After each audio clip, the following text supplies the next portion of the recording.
പോരൂർ പഞ്ചായത്ത് കുടുംബാരോഗ്യ കേന്ദ്രത്തിന്റെ പ്രവർത്തനം താളം തെറ്റുന്നതായി പരാതി. കഴിഞ്ഞ 2 ദിവസമായി ഇവിടെ വൈകുന്നേരങ്ങളിലെ OP സേവനങ്ങൾ പൂർണ്ണമായും നിലച്ചിരിക്കുകയാണ്. ഡോക്ടർ അവധിയിലാണെന്ന കാരണം പറഞ്ഞാണ് ഗേറ്റ് പൂട്ടിയിട്ടിരിക്കുന്നത്. ഇതിനെതിരെ ശക്തമായ പ്രതിഷേധവുമായി ഡിവൈഎഫ്ഐ രംഗത്തെത്തി. പോരൂർ പഞ്ചായത്തിലെ സാധാരണക്കാരായ ജനങ്ങൾ പ്രധാനമായും ആശ്രയിക്കുന്ന സ്ഥാപനമാണ് കുടുംബാരോഗ്യ കേന്ദ്രം.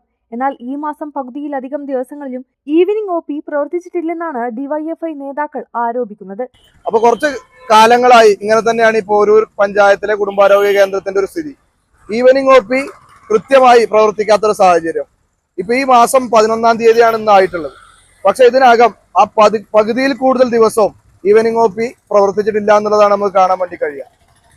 ഇവിടുത്തെ ഡോക്ടർ ലീവിലാണ് എന്നുള്ള കാരണം വെച്ചുകൊണ്ട് പല ദിവസങ്ങളിലും ഇത് പ്രവർത്തിക്കാതിരിക്കുന്ന സാഹചര്യം ഇവിടെ കാണുകയാണ്. ഇപ്പോ ഇവിടെ ഈ ഒരു ഇത് കാണുന്ന സമയത്ത് തന്നെ ഒരുപാട് രോഗികൾ ഇവിടെ വന്ന് ഇത് പൂട്ടിക്കിടക്കുന്ന കാഴ്ച കണ്ട് മടങ്ങി പോകുന്ന ഒരു സാഹചര്യം ഇവിടെ ഉണ്ടാവുന്നുണ്ട്.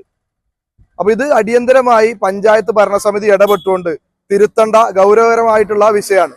ഡോക്ടർ ലീവാണെന്ന സാങ്കേതിക കാരണം പറഞ്ഞ് പൂട്ടിയിടുന്നതിലൂടെ ചികിത്സയ്ക്കായി ഇവിടെ എത്തുന്ന പാവപ്പെട്ട രോഗികൾ നിരാശരായി മടങ്ങേണ്ടി വരുന്നു. നിർധരരായ രോഗികൾക്ക് ഇതുകാരണം തൊട്ടടുത്തുള്ള സ്വകാര്യ ആശുപത്രികളെ ആശ്രയിക്കേണ്ടി വരികയും വലിയ സാമ്പത്തിക ബാധ്യത വരുത്തിവെക്കുകയും ചെയ്യുകയാണ്. ഈവനിംഗ് OP പ്രവർത്തിക്കാത്തത് പഞ്ചായത്ത് ഭരണസമിതിക്ക് ജനങ്ങളോടുള്ള വെല്ലുവിളിയാണെന്ന് ഭാരവാഹികൾ കുറ്റപ്പെടുത്തി. ഡിവൈഎഫ്ഐ പോരൂർ മേഖലാ സെക്രട്ടറി CP പ്രണവ്, ഡിവൈഎഫ്ഐ മേഖലാ സെക്രട്ടേറിയറ്റ് അംഗം V ജിഷ്ണു, മേഖലാ കമ്മിറ്റി അംഗം P സാദിഖ് എന്നിവർ സംസാരിച്ചു. കേരള വിഷൻ, വണ്ടൂർ.